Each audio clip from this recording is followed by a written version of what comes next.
कष्ट हुआ सब। कल तो महाराज जी हमने अब ये गलत काम है कि ठीक है, लेकिन पता नहीं जहां हम रुके हैं वहां आगे वाले द्वार पे इतने लोग खड़े थे कि हमको चुपचाप पीछे वाले द्वार से बिना बताए झूठ बोल के निकलना पड़ा। मन में पीड़ा भी हो रही थी कि भाई वो लोग बेचारे आस लगाए खड़े हैं, लेकिन मंच पर हमको आना था तो पीछे वाले द्वार से जैसे तैसे चुपचाप भागे। जब यहाँ कथा शुरू हो गई तब उनको पता चला कि वो तो पहुंच गए वहां।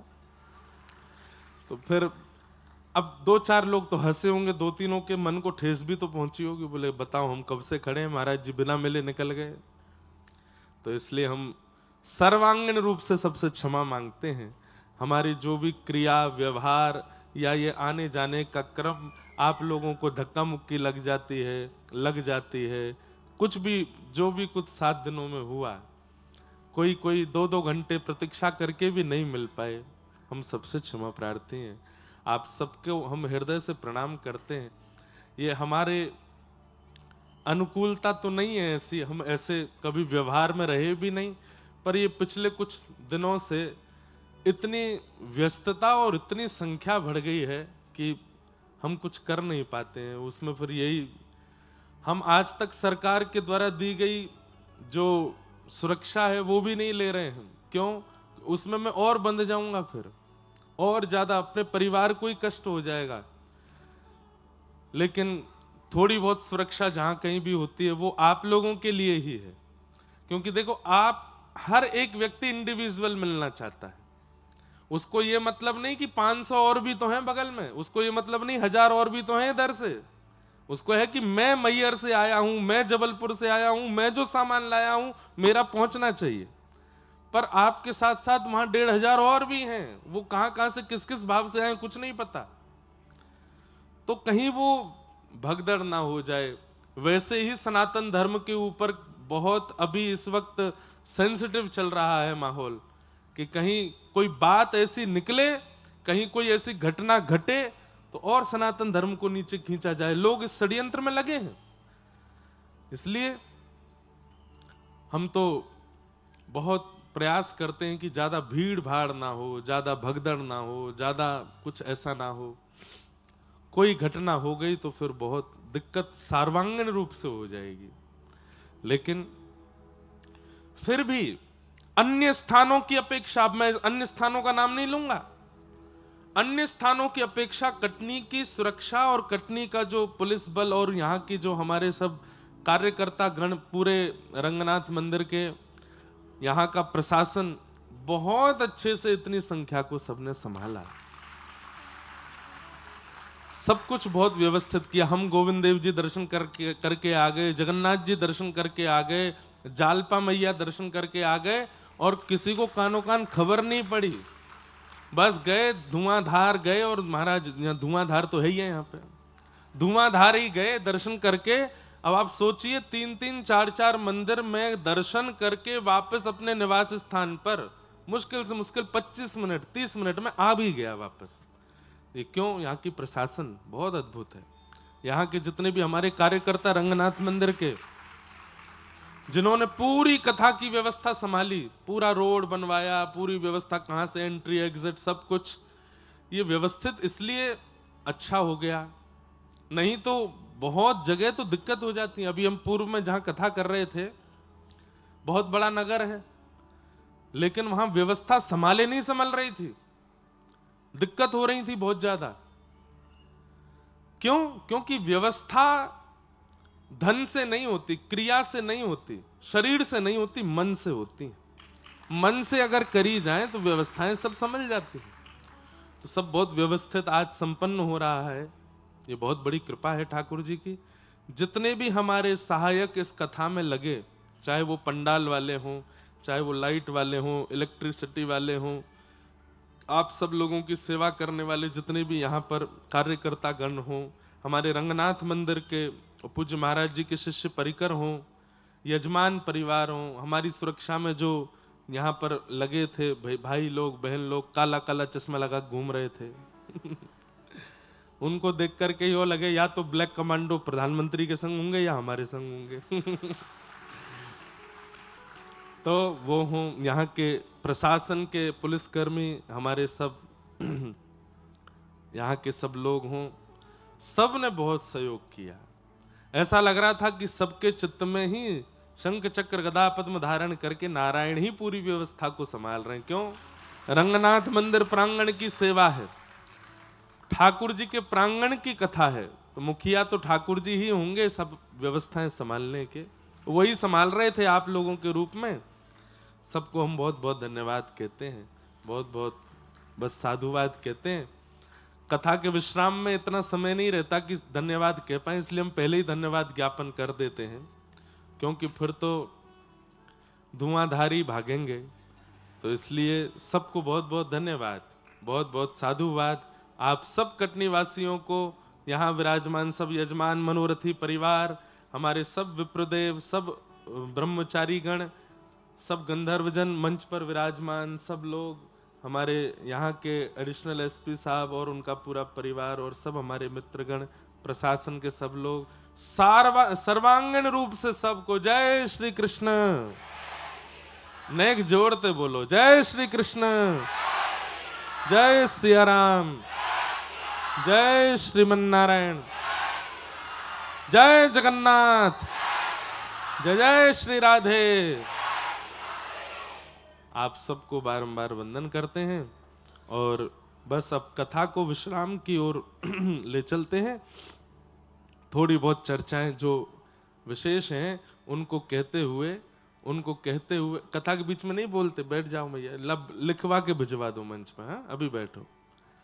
कथा के मध्य में व्यास जी की अनुमति के बिना बोलना मना है, और कितने लोग बोलते हैं देखो। इसलिए अब कथा के जो कुछ विशेष भाव हैं, कथा तो बहुत है अभी, पर उन विशेष भावों को स्पर्श करते हुए चलते हैं।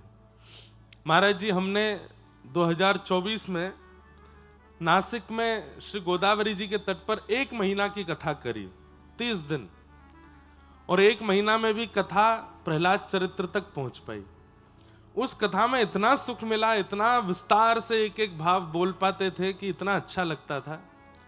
अब इस वर्ष वहां पुनः 1 महीना की कथा है प्रहलाद चरित्र से आगे की, तो हमें तो लगता है कि सप्ताह कथा तो प्रवचन ही होता है, यहां तो केवल मुख्य मुख्य कुछ सुमेरु सुना दिए जाते हैं। बाकी श्रीमद् भागवत की कथा तो व्यक्ति अगर 100 वर्ष भी करे, जीवन भर भी करे, तो भी पूरी नहीं हो पाएगी। इतनी विस्तृत भागवत की कथा है, इतने अद्भुत अद्भुत भाव है। अब कई लोग कहते हैं कि आपको विस्तार करने की क्या आवश्यकता है, कीर्तन मत गाओ, भजन मत गाओ, बीच बीच में जो भक्तमाल की कथाएं सुनाते हो, कभी रैदास जी का चरित्र सुनाते हो, माधवदास जी का चरित्र सुनाते हो, मीराबाई, सूरदास के ये सब मत कहो। कथा हो जाएगी 7 दिन में पूरी, हो तो जाएगी, लेकिन सुनने वाले के चित्त में वह भाव, वह, हम कोई कथा पूरी करने नहीं आए हैं। कथा पूरी करने के लिए व्यास मंच पर नहीं आएगी, पूरी कथा करके हमको जाना है। जितनी करके जाएं उतनी श्रोता के चित्त में कृष्ण प्रेम को बढ़ाने वाली हो, यह विशेषता होनी चाहिए। अगर अब एक भाव हम मंच से कह रहे हैं, उसकी पुष्टि अगर सूरदास जी के प्रसंग को सुनाने से होती है, किसी पद को गा देने से होती है, तो हमें करना चाहिए, क्योंकि हमारा उद्देश्य कथा को विश्राम करना नहीं है। जितनी कथा हम सुना रहे हैं उतनी श्रोता के चित्त में कुछ परिवर्तन लावे, इस उद्देश्य से यहां बैठे। तो उसमें सहायक यदि कीर्तन बन रहा है, भजन बन रहा है, कोई प्रसंग बन रहा है, कोई भक्त चरित्र बन रहा है, तो वो कहना चाहिए। पर उसके चक्कर में कई कथाएं छूट जाती हैं। लेकिन आइए अब हम लोग आगे के प्रसंग में प्रवेश करें। कल भगवान ने रास विहार किया वृंदावन की भूमि पर, सब देवी देवता भी पधारे। तत्पश्चात भगवान ने कई लीलाएं ब्रजमंडल में की। कंस को नारद जी महाराज ने जाकर के धनुर्यज्ञ करने की सलाह दी। कंस ने धनुर्यज्ञ किया और कृष्ण बलराम को अतिथि के रूप में धनुर्यज्ञ में बुलवाया, अक्रूर जी के द्वारा। अतिथि कैसे? बोले हम धनुर्यज्ञ कर रहे हैं और इस धनुर्यज्ञ के मेला में हम ब्रजमंडल के उन लोगों को पुरस्कृत करना चाहते हैं जिन्होंने व्रज की सेवा की है। नगरों में ऐसे कार्यक्रम होते रहते हैं, इन्होंने अपनी गली बहुत साफ रखी है, इनको पुरस्कार देंगे, इन्होंने हमारे नगर के लिए ये किया, इनको पुरस्कार देंगे, ऐसा होता रहता है। तो उसी भाव से कंस ने कृष्ण बलराम को बुलवाया कि हमने सुना है इन्होंने व्रज की बड़ी रक्षा की, बड़े बड़े राक्षसों को मारा, गिरिराज पर्वत उठाया, कालिया नाग को भगाया, व्रज की सेवा की है, इसलिए हम इनको पुरस्कृत करना चाहते हैं। ब्रजवासी सब कहने लगे हमें तो यूं लगती कि सबरे राक्षस कंस नहीं भेजे हैं, लेकिन अपने द्वारा भेजे गए राक्षसों को मारने वालों को पुरस्कार दे रहा है, तो इसका मतलब हो सकता है कि राक्षस कंस ने नहीं भेजे। यही तो कंस चाहता है, बताना। स्वयं राक्षस भेजने के बाद राक्षस मारने वालों को पुरस्कार देकर के वो सबके मन में ये भाव प्रकट करवाना चाहता है कि मैंने राक्षस नहीं भेजे थे, नहीं तो मैं पुरस्कार क्यों दूंगा। तो लोगों के मन में संशय आ गया कि कंस अच्छा है, भला है कि बुरा है, ये पुरस्कार क्यों दे रहा है।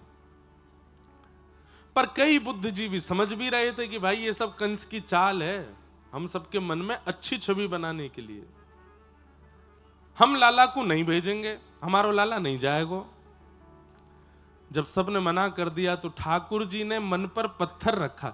जाना तो ठाकुर जी भी नहीं चाहते, लेकिन ठाकुर जी ने विचार किया अगर मैं व्रजमंडल से नहीं गया तो आगे की लीला कैसे होगी। हृदय पर पत्थर रख के ठाकुर जी ने यशोदा मैया से कह दिया, मैया दुनिया के बालकों को पुरस्कार मिलते हैं, दुनिया के बालकों को उपहार मिलते हैं, लेकिन आज जब मुझे उपहार मिलने की बारी आई तो आप सब मना कर रहे हो। मैं भी जाऊंगा मथुरा, मैं लेके आऊंगा पुरस्कार।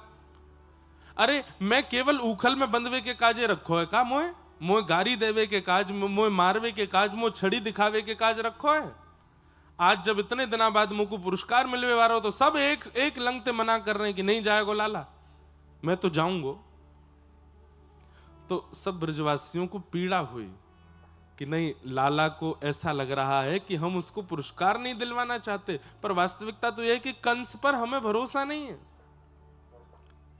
नहीं लाला तो निश्चित जा, लेकिन कब आएगा। बोले मैं परसों आ जाऊंगा।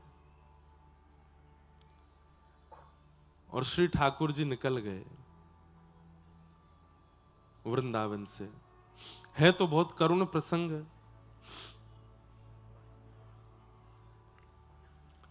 व्रजमंडल से निकल रहे हैं ठाकुर जी, सब ब्रजवासी एक तरफ से बैठे हैं। जैसे इतनी संख्या में आप लोग बैठे हैं, इससे भी 10 गुना ज्यादा संख्या में ब्रजवासी नंद भवन के बाहर बैठे हैं और सब ठाकुर जी को करुण नेत्रों से देख रहे हैं कि लाला तू हमें छोड़ के मत जावे। पता नहीं क्यों ब्रजवासियों को अंदर से ऐसी आवाज आ रही है कि कहीं कोई अनहोनी ना हो जाए, कहीं ऐसा नहीं हो कि लाला अब जावे और कभी लौट के नहीं आवे। सब ठाकुर जी को स्पर्श कर रहे हैं, हाथ पकड़ रहे हैं, वस्त्र पकड़ते हैं, लेकिन बोलते कुछ नहीं है। क्यों? कहीं हमने रोकने का प्रयास किया तो लाला यूं नहीं सोचे कि हम पुरस्कार लेने से रोक रहे हैं। बस कई बार ऐसा होता है ना कि व्यक्ति शब्द प्रकट नहीं करता, लेकिन अपने चेहरे के आव भाव से सामने वाले को समझाने का प्रयास करता है कि मैं नहीं चाहता कि तुम जाओ। प्रेमी घर में जब होते हैं ना, वो प्रेमी बोलते नहीं है, वो प्रेमी केवल मुख की आकृति ऐसी बना लेते हैं कि सामने वाला उस आकृति को देख के समझ जाए कि हम क्या कहना चाह रहे हैं। आज ब्रजवासियों की वही हाल है, आंखें लाल पड़ी हैं, मोटे मोटे अश्रुबिंद यहां रखे हैं, निकल नहीं रहे हैं, और मुखमंडल पर प्रसन्नता है, पर यहां का ऊपर का जो भाव है वो अत्यंत अत्यंत करुणा में भरा पड़ा है।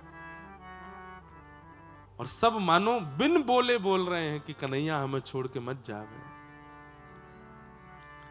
बिना बोले ठाकुर जी सबके पास जाते हैं। अरे तू ऐसे काहे को हीरो है, मैं परसों आ जाऊंगा। अरे मथुरा कोई दूर थोड़ी है, 6 किलोमीटर है, अभी जाऊंगा, परसों तक तो आ जाऊंगा।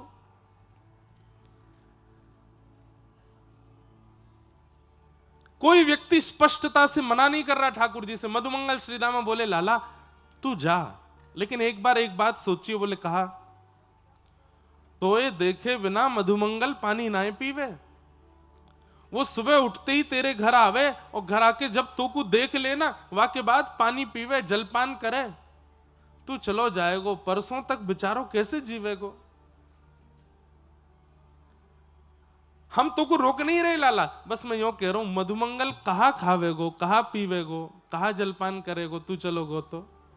इस प्रकार से अलग अलग बातें बोल करके ठाकुर जी के मन में कि कहीं ऐसा आ जाए कि मैं नहीं जाऊं।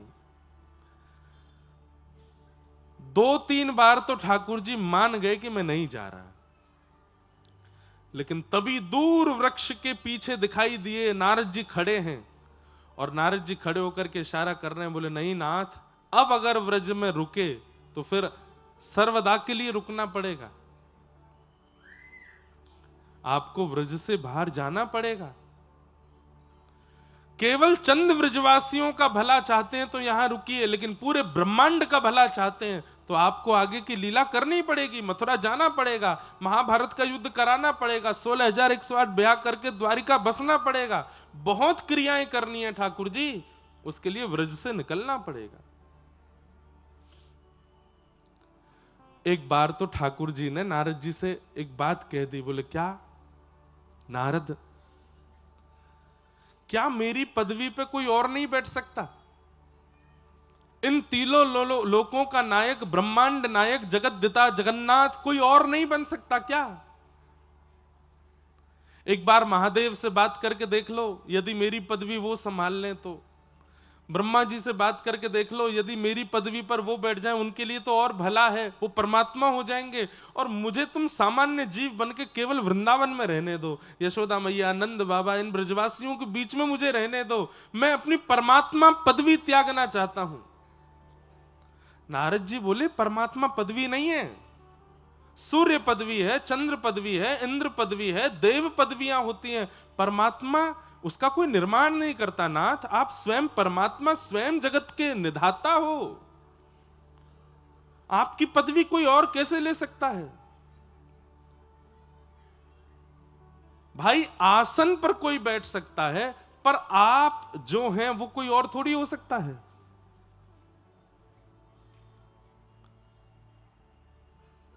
श्री कृष्ण परमात्मा की पदवी नहीं है, श्री कृष्ण ही परमात्मा है, उस पर कोई और कैसे आ सकता है नाथ?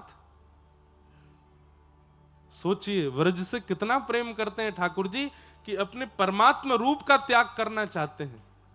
आज महाप्रभु जगन्नाथ जी का आप लोग दर्शन करते हैं जगन्नाथपुरी में, ये जो मुख पिघला हुआ है, ये जो होठ पिघले हुए हैं, ये जो भुजाएं पिघली हुई हैं महाप्रभु जगन्नाथ जी की, किस लिए? व्रजवासियों की याद में। कथा सबको पता होगी, द्वारिका में रोहिणी मैया कृष्ण लीला सुना रही थी कृष्ण पटरानियों को, और उसी समय द्वार पर पहरेदारी कर रही थी सुभद्रा जी कि कहीं कृष्ण ना आ जाएं, और उसी बीच कृष्ण बलराम आ गए।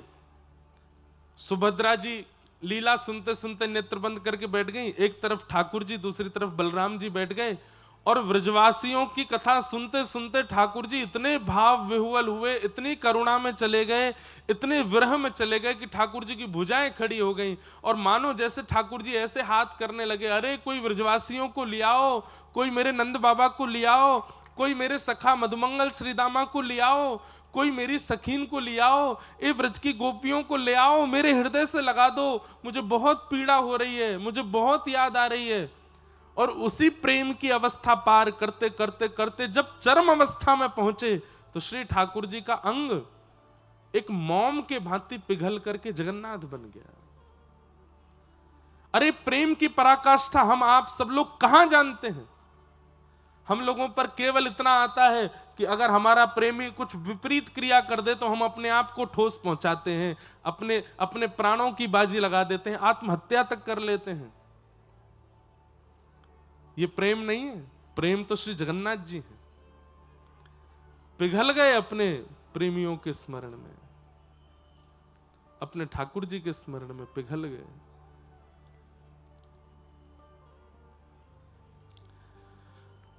व्रजमंडल से ठाकुर जी रथ में बैठ करके मथुरा प्रस्थान कर गए। सब लोग इधर देखो, ध्यान से कथा सुनो। बहुत बहुत एक एक व्यक्ति का यहां पर स्वभाव व्यवहार बताया गया, पर उसके विस्तार में नहीं जाऊंगा, वैसे भी आज जाने का दिन है। मथुरा पहुंचे ठाकुर जी। मथुरा जाकर के कुबलिया पीड़ हाथी का उद्धार किया, तत्पश्चात कुब्जा का उद्धार किया, दर्जी का उद्धार किया, माली का उद्धार किया। एक धनुष रखा था, यह शिव धनुष है, और यह धनुष कंस को देते हुए महादेव ने कहा था नारायण के सिवाय इसको कोई तोड़ेगा नहीं, और जो तोड़ेगा वो तुझे छोड़ेगा नहीं। जब तक यह धनुष है तब तक तू जीवित है। ठाकुर जी ने जैसे ही प्रवेश किया मथुरा नगरी में, मल्लानाम मशनिर्णिनाम नरवर स्त्रीणाम स्मरो मूर्तिमान, गोपानाम स्वजनो सताम क्षितिभुजाम, शास्त्रा सुपित्रो शिशु मृत्युर्भुजपतिर्विराट विदुषाम, तत्वं परम योगिनाम, वृष्णीनाम परदेवते तविदितो रंगम गतः साग्रजः।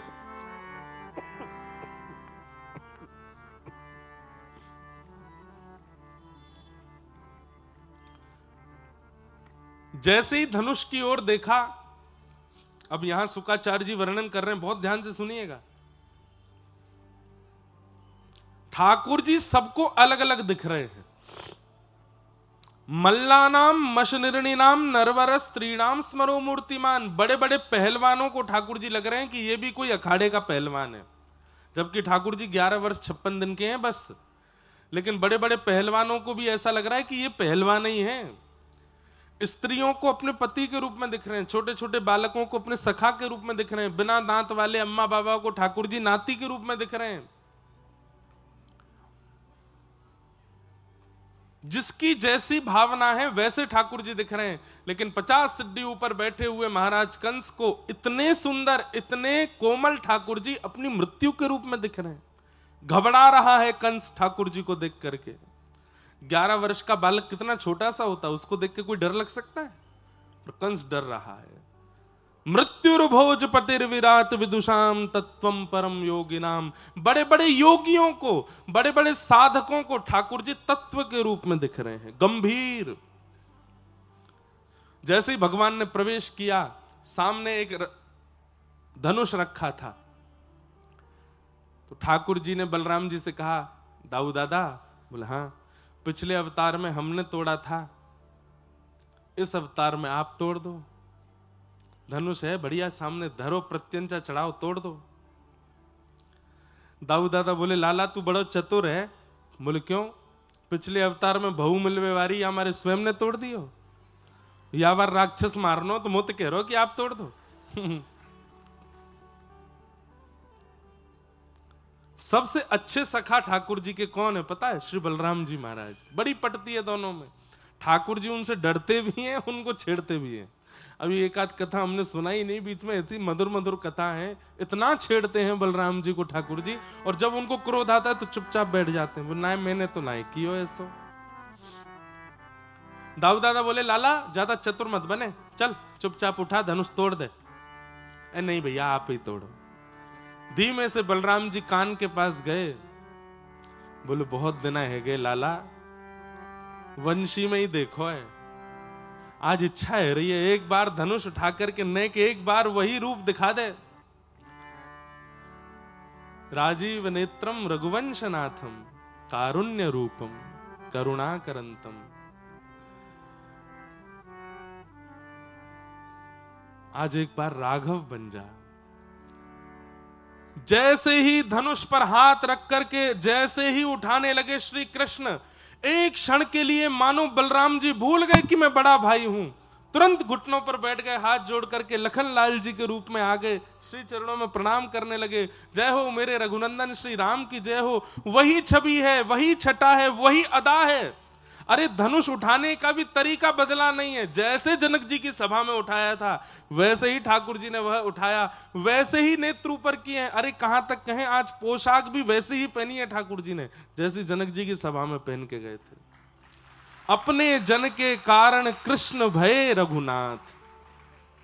आज बाल कृष्ण प्रभु राघव बन गए। दोनों के रूप में अंतर थोड़ा ही है। आंखों की पलकों के बाल भी वही है जो त्रेता में था, बिल्कुल अंतर नहीं है। वही राम कृष्ण बन के आए।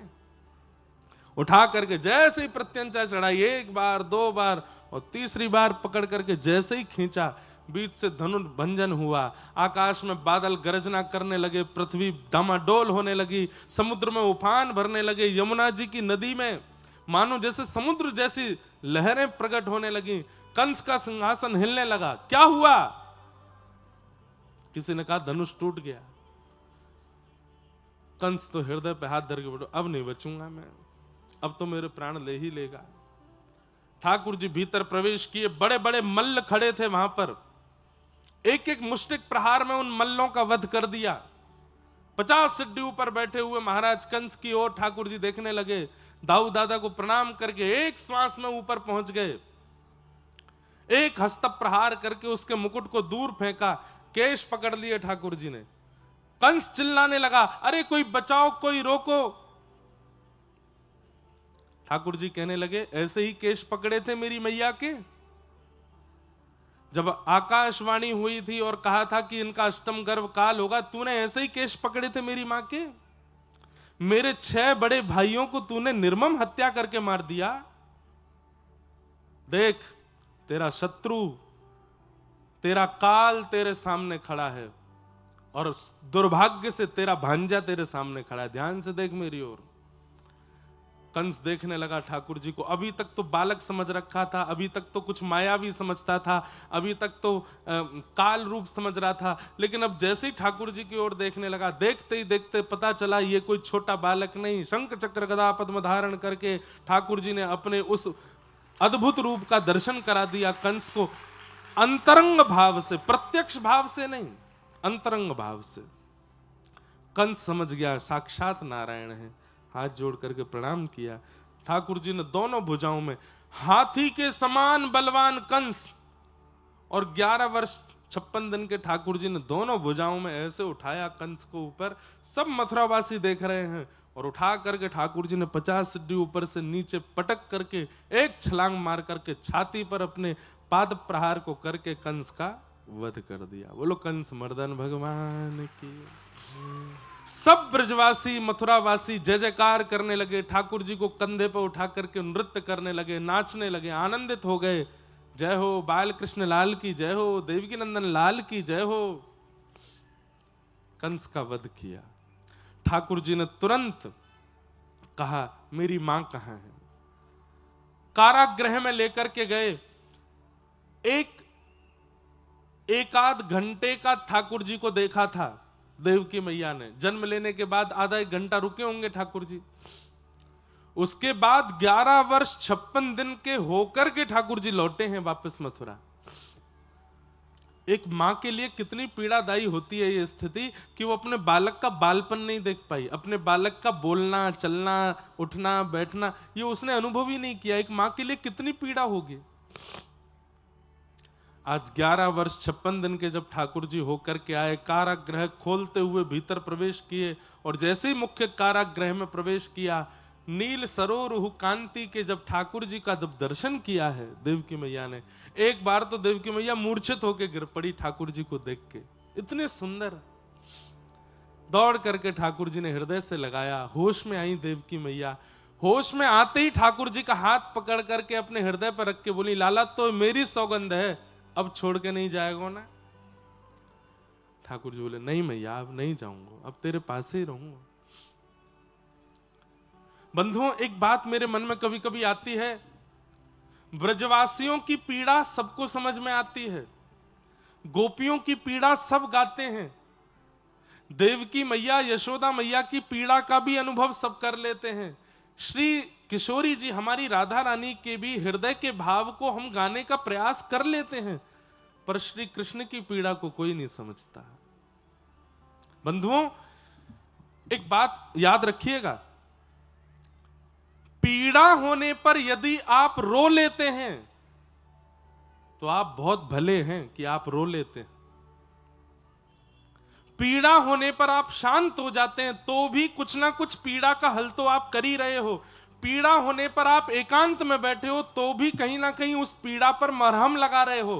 पर पीड़ा होने पर भी हंस रहे हो, बोल रहे हो, चल रहे हो, इसका मतलब है आप अपनी पीड़ा का 1% भी इलाज नहीं कर रहे हो। पीड़ा उतनी ही है चित्त में।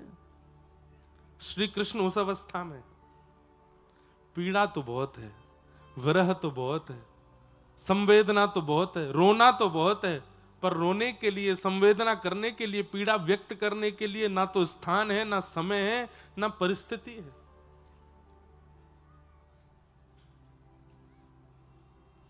वृंदावन के श्री कृष्ण सदैव त्रिभंगी बनकर के खड़े होते हैं, त्रिभंग लली ऐसे खड़े होते हैं, दोनों भुजाएं टेढ़ी करके खड़े होते हैं।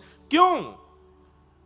क्योंकि पता है कि अगर लड़खड़ाया तो या तो श्रीदामा आ जाएगा, या मधुमंगल आ जाएगा, या ललिता जी, विशाखा जी मुझे संभालने के लिए आ जाएंगी। वृंदावन से जाने के बाद ठाकुर जी सीधे ही खड़े होते हैं, क्योंकि पता है अब कोई नहीं आएगा। संभालने वाले, सहारा देने वाले तो सब रह गए वृंदावन में।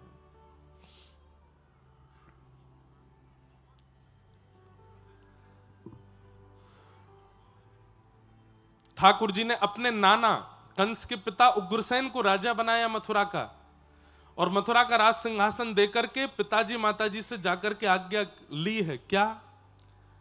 अब मुझे विद्यालय जाना है पढ़ने। मैं 11 वर्ष को है गो पिताजी, मैं आज तक विद्यालय नहीं गयो, अब मुझको जानो है। तब श्री वसुदेव जी महाराज ने सांदीपनी उपाध्याय जी के यहां पर ठाकुर जी को पढ़ने के लिए, अध्यापन के लिए भेजा।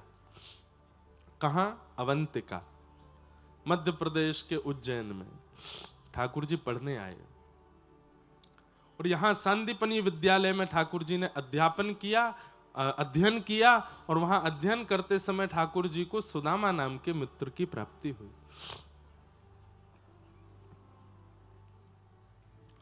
कुछ वर्ष तक गुरुदेव के यहां अध्ययन करने के बाद ठाकुर जी वापस लौट करके मथुरा गए।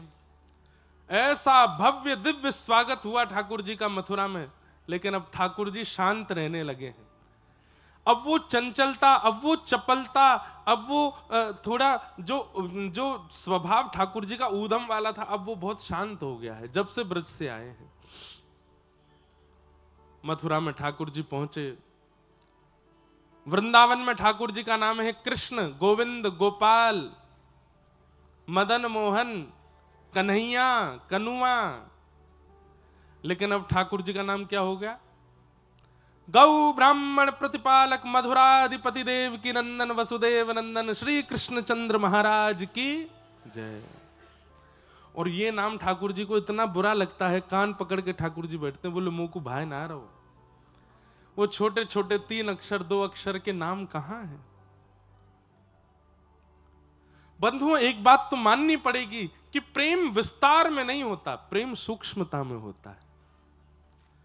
जहां विस्तार करके प्रस्तुति की जा रही हो, समझ लीजिएगा कि ये कहीं ना कहीं आपको आकर्षित करने की योजना है, और जहां पर सामान्य सूक्ष्मता से कुछ प्रस्तुत किया जा रहा हो, समझ जाओ कि यही असली भाव है, यही मूल विषय है। शांति दूत बनकर के गए थे भगवान दुर्योधन के यहां पर, 56 भोग सजाए थे दुर्योधन ने ठाकुर जी को पवाने के लिए। क्यों? ताकि 56 भोग और इतनी व्यवस्था देख करके कृष्ण ये कह दें कि मैं कौरवों के पक्ष में रहूंगा। सब लोग इधर देखो, ध्यान से सुनो।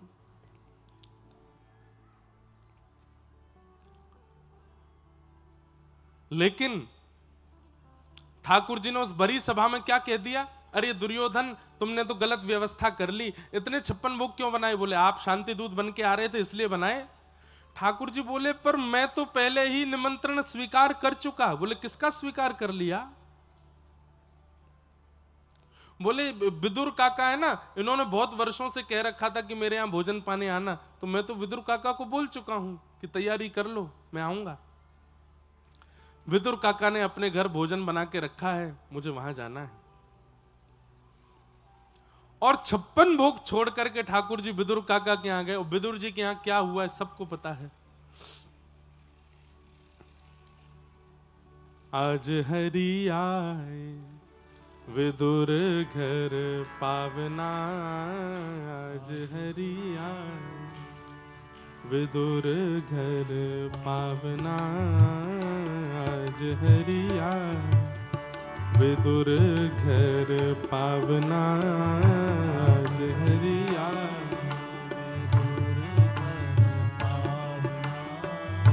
विदुर नहीं घर थी विदुरानी, विदुर नहीं घर थी विदुरानी, आवत देखे सारंग पानी, आवत देखे सारंग पानी, आज फूली नाही समावना, आज फूली ना हो, आज हरि आए विदुर घर पावना, आज हरि आए विदुर नहीं घर थे विदुरानी, आवत देखे सारंग पानी, आज फूली नाही समावना। क्या किया? पाटा उल्टा बिछा दिया, छिलके खिलाए ठाकुर जी को, और ठाकुर जी नेत्रों में अश्रु भर के पा रहे हैं प्रेम से। इसका मतलब क्या है? विस्तार में प्रेम प्रस्तुत नहीं होता, विस्तार में कहीं ना कहीं स्वार्थ है, और वो स्वार्थ से आपको रिझाना चाहते हैं। सब लोग भैया इधर देख लो, ने का देर में हम चले जाएंगे बस, फिर उसके बाद इधर उधर खूब देखते रहना, नेक देख लो। कई बार हम कई जगह जाते हैं, लोग बुके देते हैं बड़े बड़े फूल, महाराज उनमें 100 फूल हैं, 150 फूल हैं, कई एक तो परसों तरसों माला पहनाई, मैं जैसे 2 आ जाए इतनी बड़ी माला, कहीं कुछ कहीं कुछ कहीं कुछ, इतना सब लोग सामग्री देते हैं। पर एक दिन हम कहीं जा रहे थे, एक छोटी सी बालिका वो आई, एक पॉलिथिन थी, एक रैपर जैसा था, उसको दिया मैंने कि क्या है इसमें? बोले मैंने टमाटर लगाया था कुछ दिन पहले, थोड़ा बड़ा हुआ तो मैंने सोचा आपको तोड़ के दे चलो। इतना सा टमाटर उसमें। अब इतनी बड़ी बड़ी प्रस्तुत करने वाली वस्तु वो आपको आकर्षित करने के लिए होती हैं, वो आपके प्रति कहीं ना कहीं, बुरा नहीं मानिएगा बुक्के देने वाले जो दे चुके अब तक, वो स्वार्थ के लिए होती हैं कि देखो हमने दिया तो महाराज जी इससे रीझेंगे।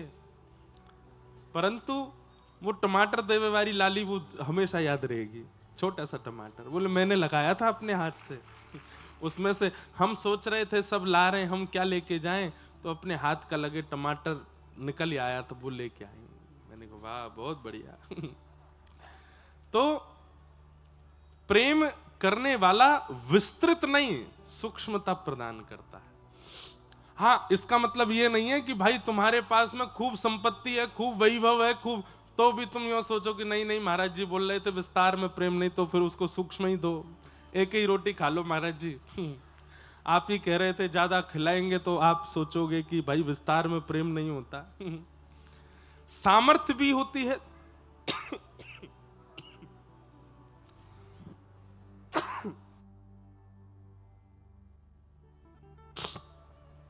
कई बार सामर्थ्य से भी वस्तु प्रस्तुत की जाती है, पर प्रेम की सुगंध होनी चाहिए। तो ठाकुर जी मथुरा में आकर के विराजे, उग्रसेन को राजा बनाया। अब हम जल्दी जल्दी विषय पूरा करें। उद्धव जी महाराज को ब्रज भेजा, ब्रज से संदेशा लेकर के उद्धव जी आए। तत्पश्चात मथुरा पर जरासंध ने चढ़ाई कर दी, 17 बार ठाकुर जी ने उसको हराया। 18वीं बार जरासंध ब्राह्मणों की सेना लेकर के आया। कहीं ऐसा बोलते हैं, कहीं ऐसा बताते हैं कि जरासंध ब्राह्मणों को अनुष्ठान पर बैठा के आया था कि अब की बार मैं हारना नहीं चाहिए। ब्राह्मणों को अनुष्ठान में बैठा देख ठाकुर जी मन में विचार करने लगे कि भैया अब हम जरासंध से युद्ध नहीं करेंगे। क्यों? क्योंकि गौ ब्राह्मण संत वैष्णवों के लिए ही तो मैं आया हूं। अब उन अनुष्ठान करने वाले ब्राह्मणों का अनुष्ठान विफल हो जाएगा यदि मैंने हराया तो 18वीं बार ठाकुर जी रण में युद्ध करते करते करते करते दाऊ दादा का हाथ पकड़े, विश्वकर्मा को आज्ञा की एक नई नगरी बना दो और मथुरा वासियों को वहीं पहुंचा दो। रात रात में विश्वकर्मा ने नई नगरी द्वारिका बना दी, मथुरा वासियों को वहां पहुंचा दिया। प्रातःकाल ठाकुर जी युद्ध करते करते अचानक से हाथ पकड़ करके रण से भाग गए। जरासंध बोला, ए भगोड़े कहां जाता है, ए रण छोड़ करके कहां जा रहा है, कहां जा रहा है? ठाकुर जी बोले, भैया तू जीत गो, मैं हार गो, मैं जा रहा हूं। और रण छोड़ करके ठाकुर जी भागे। पूरे विश्व में यही प्रचार हो गया। बोले ठाकुर जी क्या है? बोले रण छोड़ रहा है। बोलो रण छोड़ रहा है भगवान की। ठाकुर जी का नाम रणछोड़ पड़ गया। अब रणछोड़ एक प्रकार से तो अपमान है ठाकुर जी का, पर अपने ऊपर लगे हुए अपमानजनक शब्दों का ठाकुर जी तुरंत उत्तर नहीं देते, कुछ दिन बाद देते हैं। बंधुओं एक बात सदैव याद रखना, यदि बेवजह लोग आपके ऊपर कलंक लगा रहे हैं उसी समय फड़फड़ाइए मत। थोड़ा धैर्य रखो, थोड़ी शांति रखो। अगर आप सत्य हो, अगर आप शुद्ध हो, सही समय की प्रतीक्षा करो। सही समय आने पर तनिक सा जवाब देना है बस, कि नहीं हमारे ऊपर जो आरोप प्रत्यारोप या जो आप लोगों ने आक्षेप लगाया वो ये है, वास्तविकता ये है। क्योंकि उसी समय यदि आप बोलने लगे तो ज्यादा लोग हावी हो जाएंगे आपके ऊपर। इसलिए कुछ समय शांति रखो, उसके बाद सही समय देख करके उत्तर दो। और ये क्वालिटी पता है हमने किसमें देखी? हमारे भारत के प्रधानमंत्री जी में एक क्वालिटी है। वो हम कोई उनका प्रचार नहीं कर रहे हो, कर भी दें तो क्या बुराई है, भैया हमारे प्रधानमंत्री हैं। लेकिन उनका एक स्वभाव है कि चाहे दुनिया में कुछ हो जाए वो उस समय उत्तर नहीं देते, प्रतीक्षा करते हैं। सही समय आने पर उत्तर भी देते हैं, करके भी दिखा देते हैं। और वही एक अच्छे व्यक्ति का कर्तव्य होता है। एक श्रेष्ठ व्यक्ति ऐसे ही जीवन जीता है। ठाकुर जी ने कोई उत्तर नहीं दिया। रण छोड़ रण छोड़ रण छोड़ रण छोड़ रण छोड़ कहने लगे ठाकुर जी को सब लोग। ठाकुर जी बोलन दो, हाँ हैं हम रण छोड़। माखन चोर बोल दिया, चित चोर बोल दिया, चीड़ चोर बोल दिया, अब रण छोड़ भी बोल दो, कौन सी बड़ी बात है। हमारा उद्देश्य नाम कमाना नहीं है या आपके द्वारा सम्मान या अपमान करवाना नहीं। मेरा उद्देश्य है धर्म की स्थापना, वो मैं करके जाऊंगा। सब रण छोड़ बोलने लगे। अरे विवाद होने लगा, बातें बनने लगी कि बताओ राजाओं के डर के मारे समुद्र के बीच में रहता है भगोड़ा। ठाकुर जी बोले बोल लो, हाँ रहते हैं हम समुद्र के बीच में। अरे हम आज से समुद्र के बीच में रहते हैं, हम नारायण स्वरूप में रंगनाथ बन करके कब कौन से युग से समुद्र के बीच में रहते हैं। समुद्र ही मेरा निलय है, यही मेरा घर है। लेकिन लोगों के बोलने से ठाकुर जी के भाव पर कोई प्रभाव नहीं पड़ा। ठाकुर जी प्रसन्न चित्त थे। तो रेवत राजा की पौत्री के साथ में श्री बलराम जी का विवाह हुआ। हमारे यहां महाराज जी व्रज में ऐसी भाव कहते हैं और एकाध पुराण में भी ऐसा वर्णन है कि द्वारिका नगरी जो ये सोने की है, ये सोने की मढ़वाई किसने है? बोले बलराम जी के विवाह में उनके ससुराल पक्ष ने पूरी नगरी को सोने का मढ़वा करके मानो जैसे विवाह के उपहार के रूप में सोने की नगरी प्रदान की श्री बलराम जी को। इसलिए श्री द्वारिका सोने की नगरी है, ऐसा बोलते हैं। अब आई छोटे भैया की बारी। कौंडन्यपुर के राजा भीष्मक, उनके 5 पुत्र हैं, एक पुत्री है, पुत्री का नाम रुक्मणी है। नारद जी महाराज ने, जो भागवत की कथा है, इतनी सुंदर कथा है कि नारद जी ने ही पूरी योजना बनाई विवाह की। कैसे? कौंडन्यपुर जाकर के ऐसी ऐसी कथा सुनाते। एक दिन रुक्मणी जी को नारद जी ने देखा तो नारद जी समझ गए, बोले ये हैं ठाकुर जी की गृहिणी, इनसे ब्याह होना चाहिए हमारे श्याम सुंदर का। बोले क्या करें? तो रुक्मणी जी के यहां जाकर के भगवान के रस की ही कथा सुनाते थे।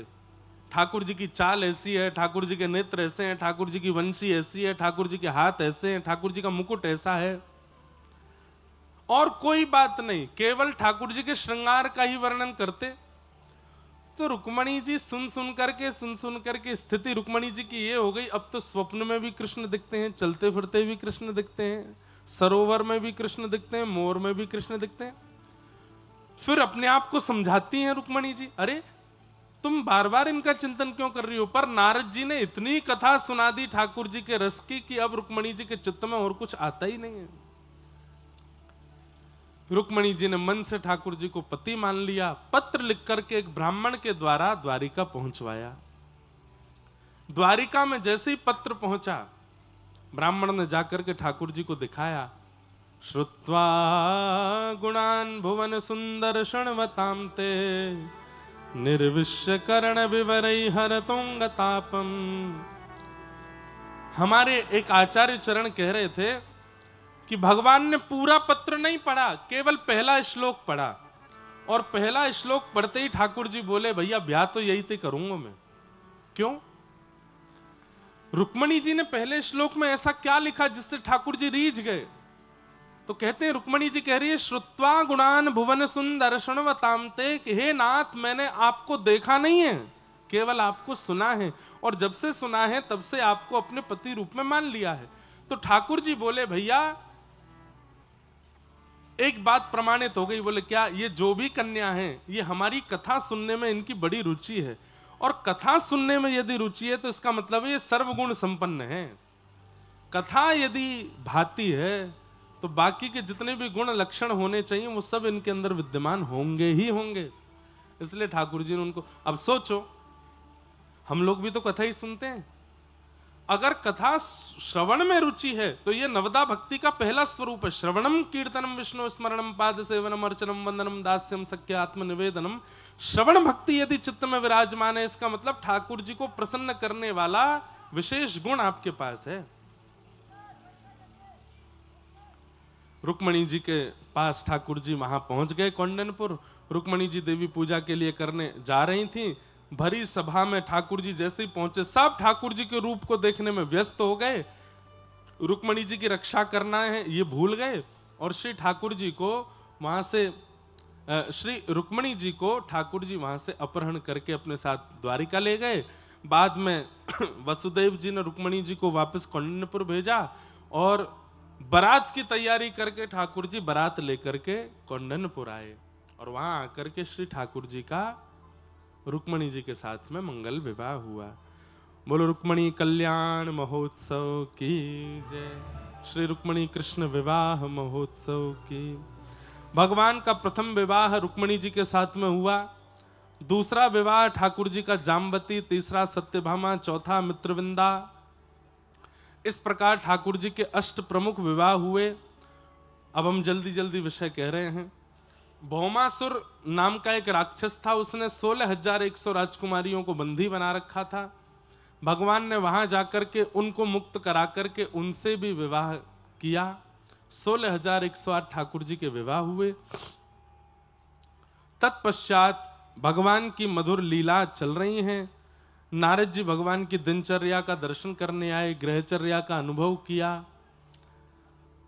सूर्य ग्रहण का समय आया, भगवान द्वारिका वासियों को लेकर के कुरुक्षेत्र गए, और वहां पर 100 वर्ष बाद, 100 साल बाद ब्रजवासियों से ठाकुर जी मिले। इतना करुण प्रसंग है, व्रज द्वारिका मिलन महोत्सव। सूर्य ग्रहण का समय, ठाकुर जी की अर्चना चल रही थी, सहस्त्रार्चन चल रहा था भगवान का। बड़े बड़े वेदज्ञ ठाकुर जी के चरणों में पुष्प, कमल पुष्प, तुलसी अर्चन कर रहे थे। और उसी समय किसी ने धीमे से कान में जाकर के कह दी, लाला ब्रजवासी आए हुए हैं यहां पर। जैसे ही ठाकुर जी ने सुना कि कुरुक्षेत्र में ब्रजवासी आए हैं, व्याकुल हो गए। वहां ब्रजवासियों को पता चली कि लाला यही हैं कुरुक्षेत्र में, तो नंद यशोदा दोनों व्याकुल होकर के ठाकुर जी से मिलने के लिए गए हैं।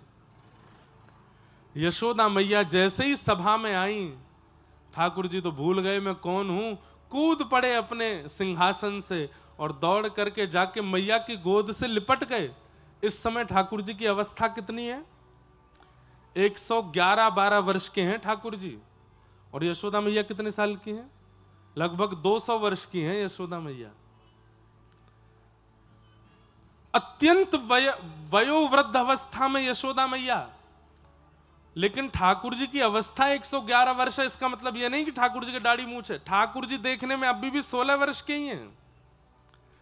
भगवान 16 वर्ष से ऊपर की अवस्था में कभी प्रवेश नहीं करते शरीर से।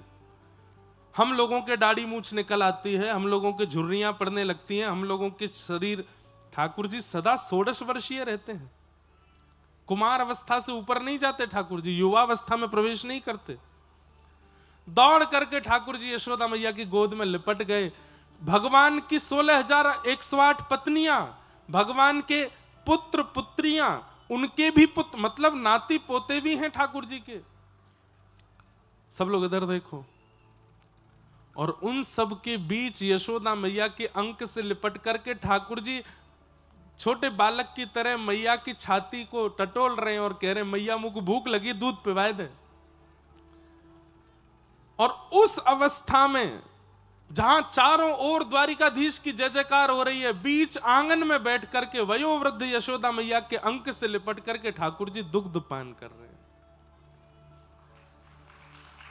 रुक्मणी, मित्रविंदा, जामवती ये सब देख करके आश्चर्यचकित हो रही हैं। ये हमारे पति हैं, ये परमात्मा हैं, ये भगवान हैं, ये द्वारिकाधीश हैं।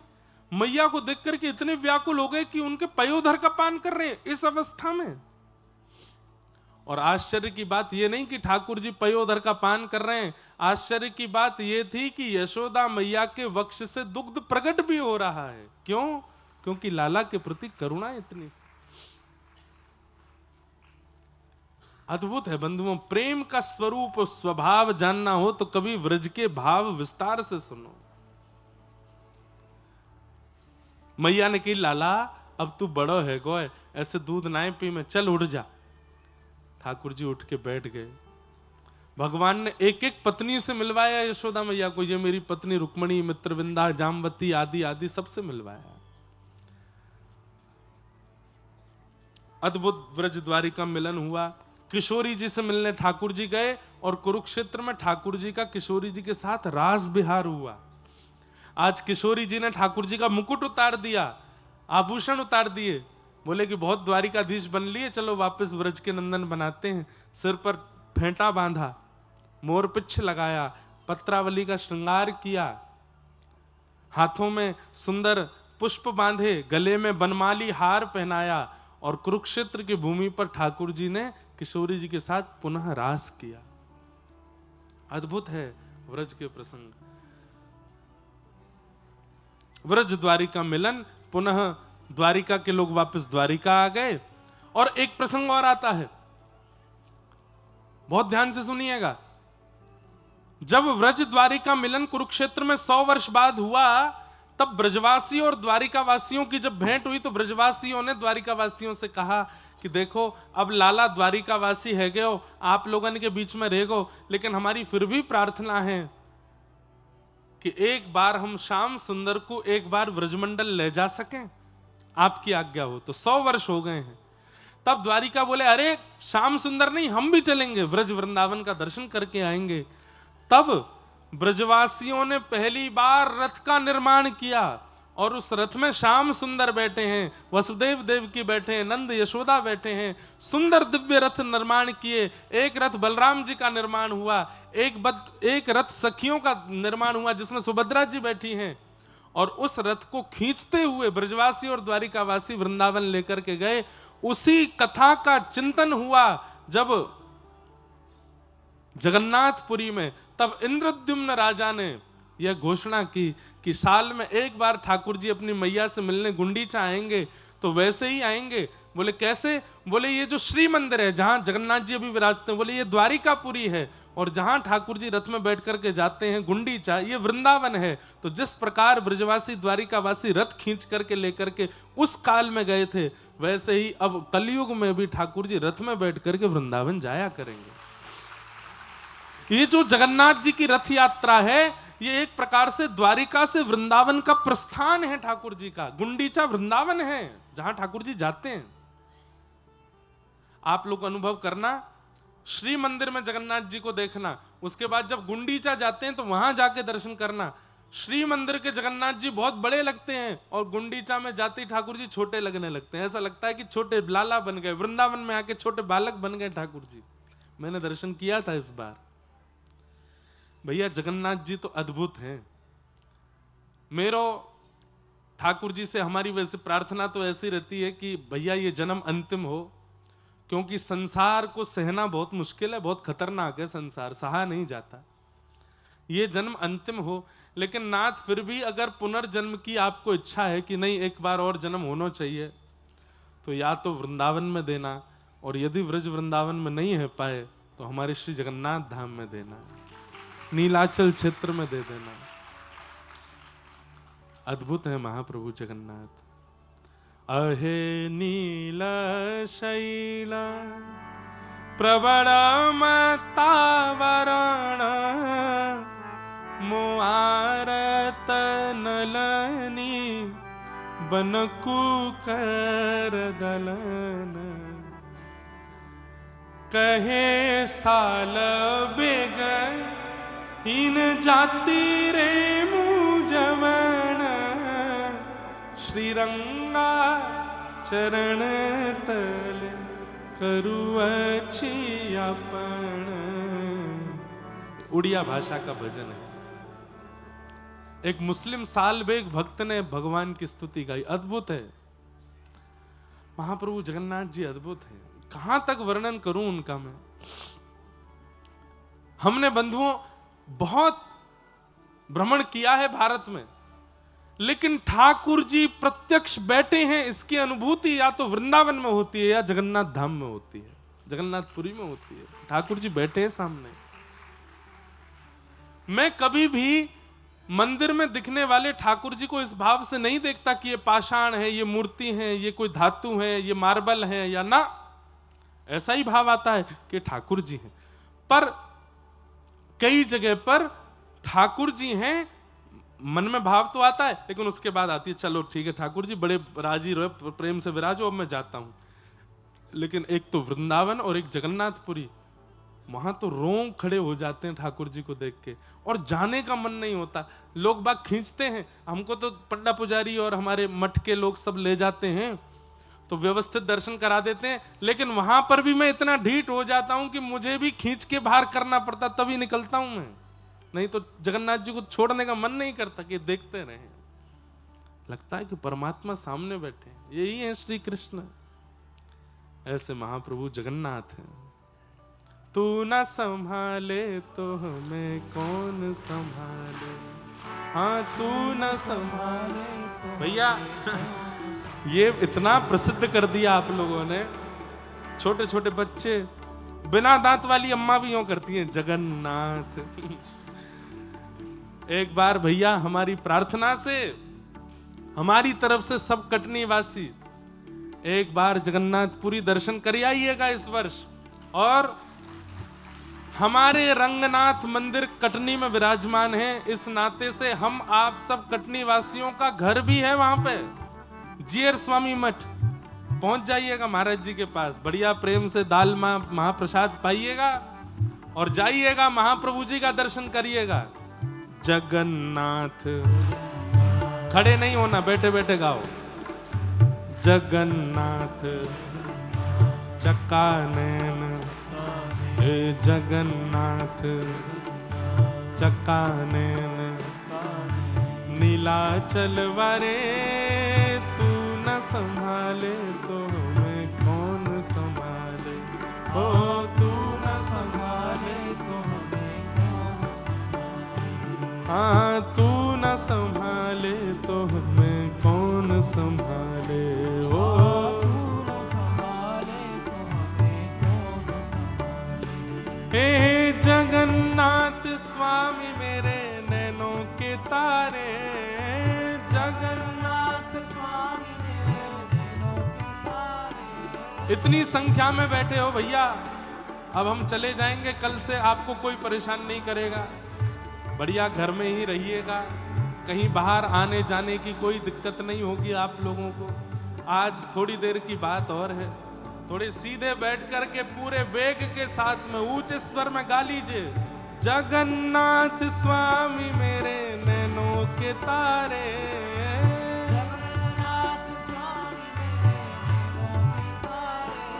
हो मेरे सब्र काज स्वामी आप संभाले।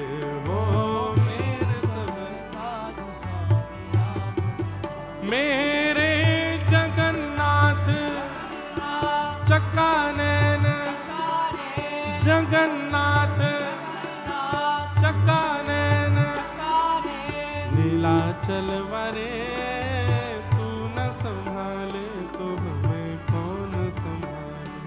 ओ तू न संभाले तो हमें कौन संभाले। ओ हमें तू न संभाले तो हमें कौन संभाले।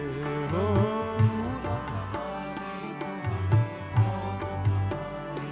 हे तुम्हें छोड़ जाऊं अब मैं किसके दुआरे। तुम्हें छोड़ जाऊं अब मैं किसके दुआरे। हाँ तुम्हें छोड़ जाऊं अब मैं किसके दुआरे। तुम्हें छोड़ जाऊं अब मैं किसके दुआरे। क्योंकि तू न संभाले तो हमें कौन संभाले। हो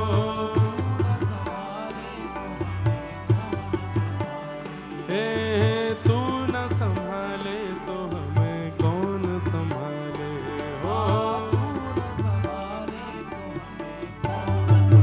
मेरे प्रभु जगन्नाथ चक्का नैन, हो जगन्नाथ चक्का नैन। ऐसे नहीं गाओ, ऐसे है महाप्रभु जगन्नाथ, ये मुद्रा बना लो अब।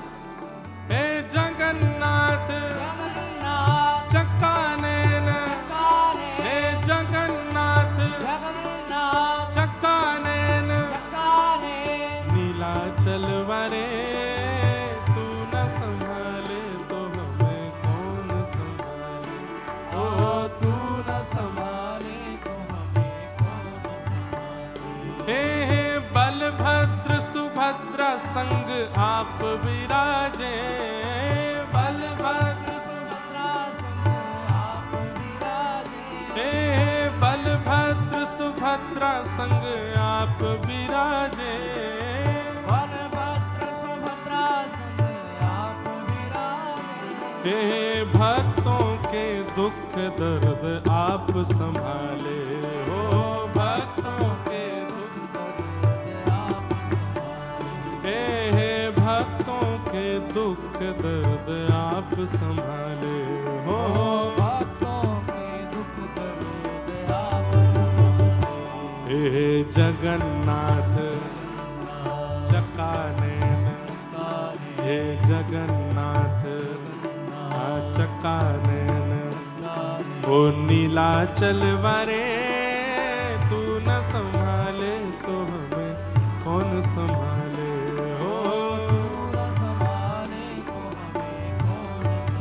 हाँ तू न संभाले तो हमें कौन संभाले। हो तू न संभाले तो हमें कौन संभाले। तू न संभाले तो हमें कौन संभाले। हो तू न संभाले तो हमें कौन संभाले। बैठ जाओ सब लोग, बैठ जाओ। ठाकुर जी की ऐसी मधुर लीला हुई। तत्पश्चात भगवान के सखा श्री सुदामा जी से ठाकुर जी का मिलन हुआ और सब लीलाएं हुई। भगवान ने यदुवंशियों को खूब समझाया कि भैया संतों का अपमान मत करना, नहीं तो मैं रक्षा नहीं करूंगा। शांब को साड़ी पहना करके संतों का अपमान किया। संतों ने शाप दे दिया कि इसके गर्भ से लोहपिंड जन्म लेगा, संपूर्ण यदुवंश नष्ट होगा। और देखते ही देखते यह हो गया। यदुवंश के नाश का कारण यदुवंशी ही बन गए।